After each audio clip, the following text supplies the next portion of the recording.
Fire crews have been battling with wildfires in Oklahoma after 15 blazes have destroyed more than 120 structures and left a small town smouldering.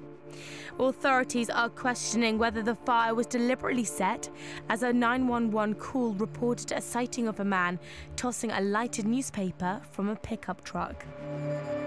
The fire has escalated due to southerly winds and has left the town of Luther without electricity or water.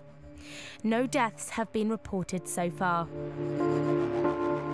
Weather reaching scorching temperatures of up to 113 degrees increase the potential for wildfires, and other states such as Colorado, Utah and Arizona have also been struck by fire during this widespread drought.